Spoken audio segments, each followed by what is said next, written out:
If you're working really hard in your coaching business, but it feels more like you've just built a time-consuming hobby, you're not alone. The truth is, many coaches spend a lot of time on tasks that feel productive, but it's not turning them into clients. And that's the hard truth that we're going to tackle today.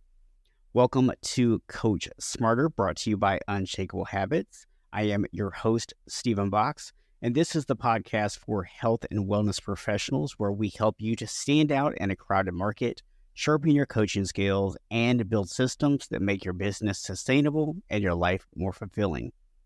Today, I'm joined by Kay Phillips, a biz coachsultant who's here to help us stop spinning our wheels and start building businesses we're proud of. Kay specializes in cutting through the noise to identify the needle movers in your business. That's those actions that truly make a difference, and equipping you with the tools to conquer your goals with grit and grace. In today's episode, we're going to unpack why so many of us avoid the tasks that lead to success and how to distinguish between busy work and meaningful work, and when it's time to pivot your strategy. Kay's got real-world examples, actionable advice, and a no-nonsense approach to getting you unstuck. So without further ado, let's jump in. Kay, welcome to Coach Smarter. Thanks so much for being here today. Oh, thank you for having me. So I talked a little bit in the intro about today we're talking to that coach who is really busy. They're working a lot. They're putting in a lot of effort, but they don't have any clients. So really what they have is a very time-consuming hobby, not an actual business. And I would love to start by having you share with us what you have to offer to that person today. Mhm. Yeah, that's a great point. I hear that from a lot of people, coaches especially. They're doing all the things except getting a whole bunch of clients, which is kind of the goal of doing a whole bunch of things usually. So that's a really common problem a lot of, especially new, but even sometimes seasoned coaches can have. And it a lot of times will come down to, are you doing actual tasks that move the needle, or are you doing what I call procrastination tasks, which is where you're doing something that feels productive but doesn't actually move the needle forward in your business, like getting new clients. So can you give me some examples here? Like what would be maybe a few things that you see a lot of coaches do that fall under that procrastination label? And Mhm. what are the things that you would consider to be needle movers? Mhm. Well, for me, a needle mover is anything that moves you closer to where you want to be in your business. So that's usually a higher gross revenue while also working fewer hours. For most people, that's the win-win that they're looking for. And when you are in that point or at that uh, kind of area in your business where you are working lots of hours, really hustling, trying to get the new clients and not having a whole lot of success yet, or you're not kind of at your minimum or your quarterly goal, that's when you're not doing the needle movers. That's not getting clients in. And what I see a lot of people do, especially when they need clients more immediately, more short term to kind of get their business off the ground and just meet even their monthly bills, is they fall into that kind of procrastination trap where they are going out and trying to figure out how to write a newsletter or scaling up social media, which can work and bring in clients, but it's going to take longer and it's not going to make an immediate impact on moving up the needle closer to, like a gas tank from empty to full. It's not going to move that needle any closer to full on the client load side anytime soon. And when coaches need more clients, they usually need that a little sooner rather than later. So going to like networking events or reaching out directly to people and getting in conversations, those are more the immediate needle moving tasks. Why do you think that it is that we tend to avoid a lot of those needle movers? Why, like, for example, people won't go to a networking event or they won't reach out to people for those one-on-one conversations. Is it just a matter of it just feels easier to just make a social media post, or is there maybe something else going on there? Sometimes it can feel easier, even if I have a lot of clients who are like dead set, they don't want to do social media. and they want to do like networking or referral marketing. And they always end up, when their brain is kind of exhausted, they go back to what everybody says they should be doing, which generally is social media or like newsletters and things like that. Really good example, I have actually a real estate agent as a client, and very similar to coaches, he's got to kind of coach people into buying and selling the different homes. And we've worked together several different times. And for him, calling the leads that he gets sent, like he has it even easier than most people. He gets sent leads, but he struggles to actually call them. And so he'll usually reach out to me, say, hey, I'm panicking. I might have to get a job. Like, heaven forbid, we do not want JOBs around here. And so I challenge him, like, go call people for like 2 hours straight, or go call until you get 20 people, just that tell you stick it where the sun don't shine. Go get those 20 no's, but then come back and tell me you're having a hard time finding clients. And with my coaching clients, I do the same thing. I challenge them to go to networking events, go online into Facebook groups, reach out to 20 people. And until you get 20 people to tell you no, you don't stop. And that might be a daily metric for some people. And that is what gets them kind of out of that fear response of, maybe I'm not good enough to actually be a coach, because clients aren't just like flocking to me from all corners of the world.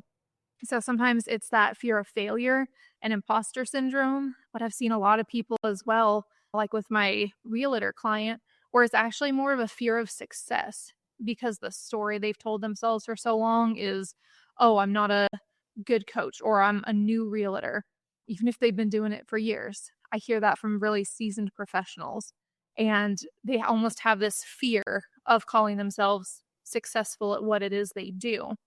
And that can hold them back from doing those needle movers, because then the success is really obvious and you have to let go of that old narrative, which as humans, we really like our comfort zones, even if they're sucky comfort zones.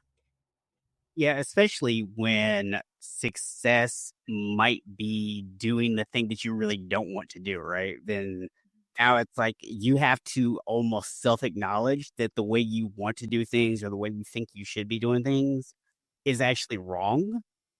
And you have to accept that there's a better way. And that could be pretty challenging for people to do. Mhm. Oh, most definitely. Accepting that you're wrong, or being able to pivot and not feel like a failure, is a bit of a skill and just a bit of a practice as well. You get better at it, but it's never, you just get it and you're done. You never have to think about it again. So one thing you've kind of touched on a little bit here, but I wanted to maybe dive a little deeper into this.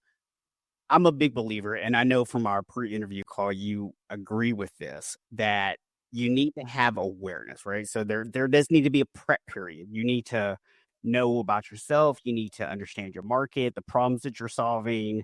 You need that stuff. If you don't have that stuff, you're not going to have a business because you don't know what you're trying to sell or who you're trying to sell it to. But where does the line kind of come in between you've gotten things good enough to start and then adapt it as needed versus when you get into that procrastination stuff where you're just doing the things because you don't feel ready yet? Mhm. That is definitely a complicated topic, and it's a little specific or unique for everybody depending on what fears or issues they're working with. It's one of those things where I call it kind of the grit and grace principle, which is the grit to keep doing those needle movers. Maybe you don't want to do, maybe it's wintertime, it's dark, you just want to stay in bed and be cozy. You don't want to get up and go to that networking event, even if it's virtual. And then having the grace to say, you know what? I have my own business and it's going well enough. I think I'm going to take today off. I don't need to go do that networking event, and kind of finding that balance is a day to day example. But then also using those needle movers, like we talked about earlier, being very tangible. Maybe that's tracking them, filling out like a form or an Excel spreadsheet, something every week. So you're hitting your needle movers, and then you can evaluate, this is working, this is not working. Like, this maybe got me to 10 clients, but somehow it's not getting me to the next 20 clients. or it's got me low ticket clients, but it's not working to get me high ticket clients. So having that data, you can actually schedule it into your calendar and look back and evaluate, is this working still? Does it need to adapt? Or did I try it and it didn't work at all? And we need to just toss it in the trash and start over. So let me give you a scenario and tell me if this sounds accurate to you. What I'm hearing is it might play out this way. You come up with an initial idea of who you want to help, the problem that you want to solve, and you figure out your messaging for that problem. You go out, you put it on social media, you go to networking events, you talk to people, you get in front of enough people that you have a sample size, right? And by the way, people, posting one time on Facebook is not a sample size, okay? Just putting that out, right? Even if you have 1,000 followers, 1,000 people didn't see it, okay? And so you go out and you do these things. If you get clients, you're on the right track. You continue doing that until you hit a wall, and then you figure out what you need to adjust. If you don't get clients, then you go back to the drawing board and you figure out where you went wrong, and you make changes, and then you go out and test it again. And you basically are just repeating that process at every stage. Am I understanding that correct? Yep, exactly.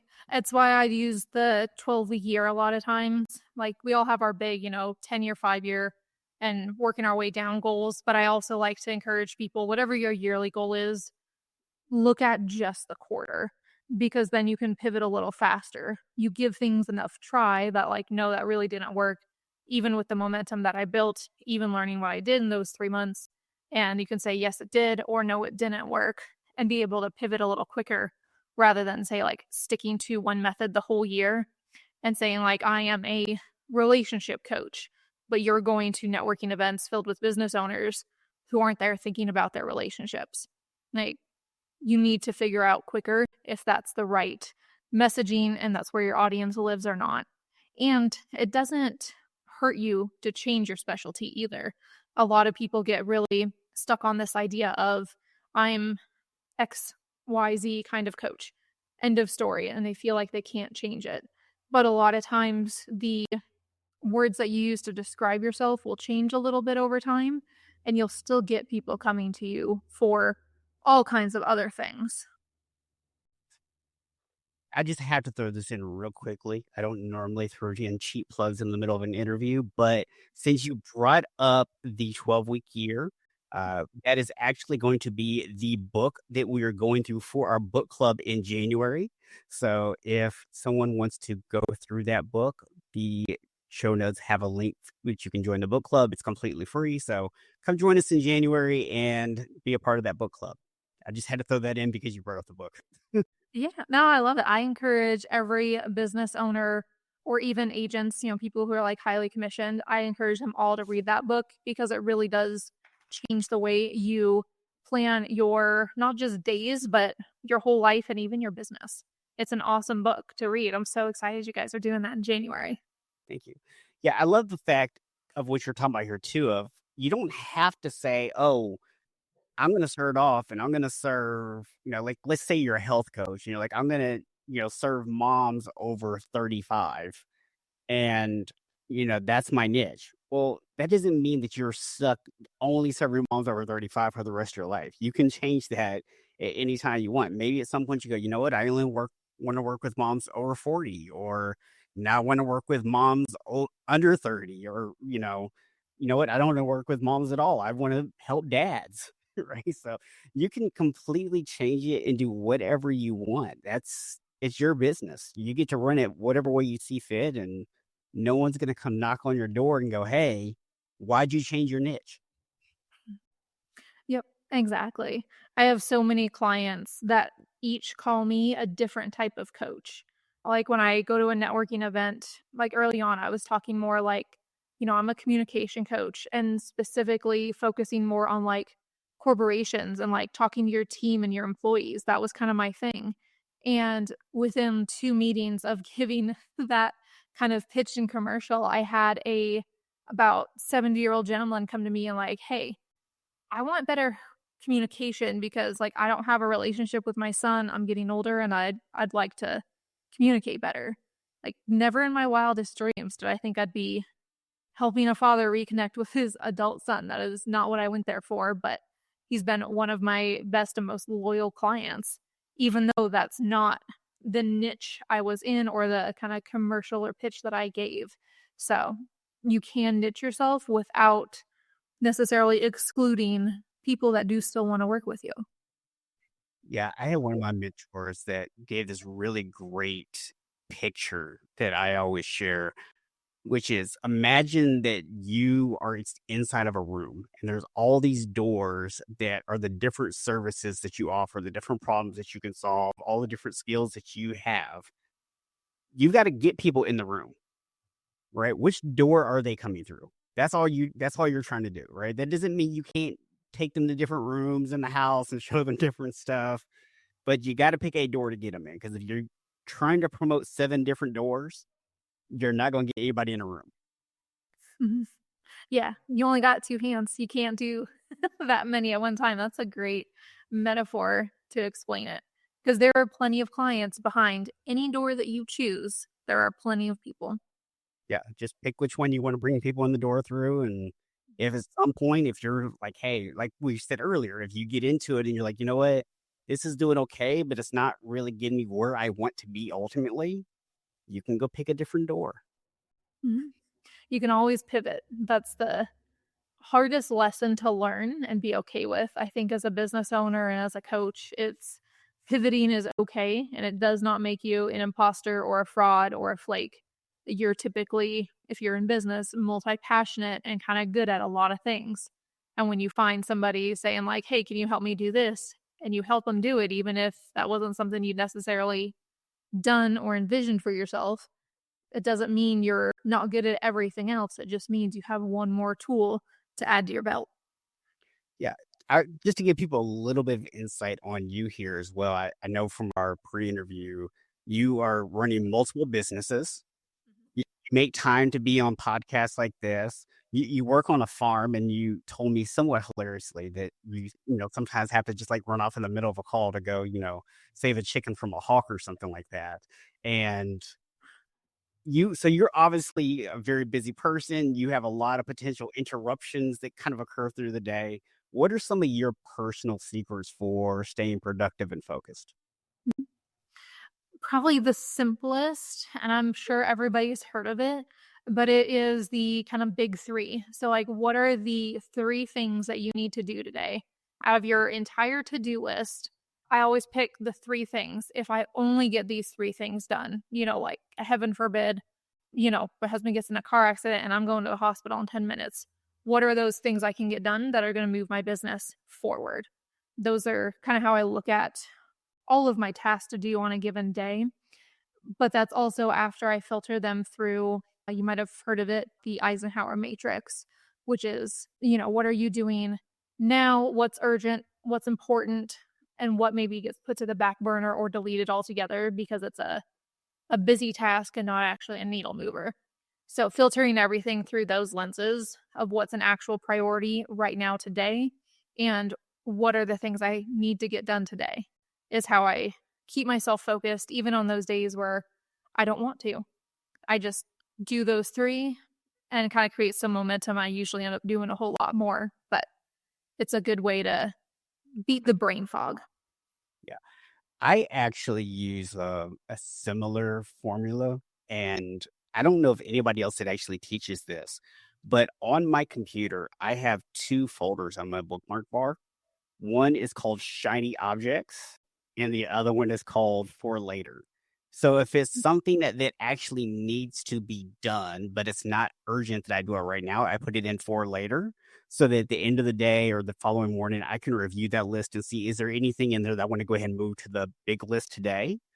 And then the shiny object list is just things that I think I need to look at, but I know really probably aren't that important. And so by putting those on there and putting them in that folder, I just forget about them, right? Because I feel like I did something with them. And so they're just there. But it's kind of funny just sometimes I'll just open it and look through it and I'm like, this is just nonsense. I'm just going to delete this now. Oh, I love that. That's a great way to do it. I have a similar system, especially for the shiny objects, because I do also have ADHD. I've been managing it for years. One of the few people who was actually diagnosed as a child, or one of the few women, I should say. And the shiny objects are so real and so distracting. And that's where I use my priority matrix. They have kind of the delete column. And for me, I don't delete, I just delay. So those shiny objects, I don't put them on a list, but I like that idea. I usually put them in my calendar for like 2 weeks, 4 weeks, whenever I have kind of a gap in my schedule.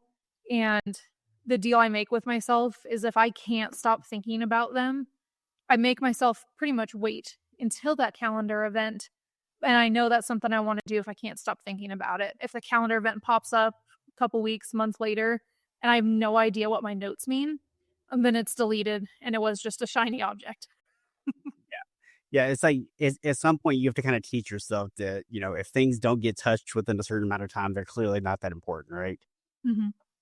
Yep, exactly. Because there's always so many shiny objects, especially now, like with AI. I think that's everybody's latest shiny object.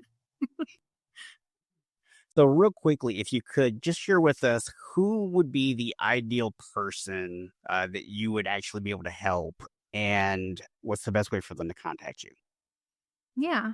So similar to kind of my other businesses, I really enjoy helping people do what I've done in similar ways just because I have that firsthand experience. So for me, people who are looking to grow and scale their business, especially through networking or having a lot of like one-to-one conversations. A lot of people say that's not the most efficient way, and they're right, but it does tend to lead to higher quality and actually a higher conversion rate. So people who want to get better at those conversations, maybe better at selling, better at networking. Like me, I'm an introvert, but I can turn it on when I need to when I'm in front of a group because I've learned. So helping people really put themselves out there in a clear and concise way, but also have conversations that go somewhere, not just, oh, that person was nice. Oh, you know, you're never going to talk to them again. And then, of course, that's all part of kind of the focus and the efficiency of actual meetings when it comes to managing time and calendars, helping people figure out what works best for them in each season of their life is another kind of passion project of mine as well. Okay. And if they wanted to contact you, what's the best way to do that? The best way is generally just to grab a spot on my calendar. I'm pretty open with that. I do 30-minute calls with everybody because I like to talk and network. So it never hurts to meet other people who are potential collaborators or even potential prospects. Okay. And I assume that you will give me a link that I Mhm. can share in the show notes for people to be able to find that as well. Yep, I certainly will. All right. Awesome. Well, thank you so much for being here today and kind of sharing some of your insights. Really appreciate it. Yeah, thank you for having me on. That's it for today's episode of Coach Smarter. I want to quickly recap some of the key takeaways from our conversation with today with Kay Phillips. We talked about the dangers of procrastination and how tasks like perfecting your social media or email campaigns can feel productive, but they don't lead to clients. Kay also explained how focusing on needle moving actions, like having one on one conversations and attending networking events, can help you to generate results faster. And finally, we explored how to overcome the fear of failure or even the fear of success that holds many coaches back from doing the work that matters most. If this episode resonated with you, take a moment to connect with Kay Phillips directly. She is offering those 30-minute calls to help you clarify your next steps, and there will be a link down in the show notes for you. Also, if you found a value in this episode, please consider sharing it with another coach who might be struggling to turn their passion into a thriving business. And before we wrap up, here's a quick sneak peek at what's coming up next on our next episode of Coach Smarter. We're diving into how to turn discovery calls into sales. So if you've ever felt nervous or unsure about how to approach these conversations, you won't want to miss it. Thanks for tuning in. And as always, this is Stephen Box reminding you that coaching smarter creates a lasting impact for you and those you serve.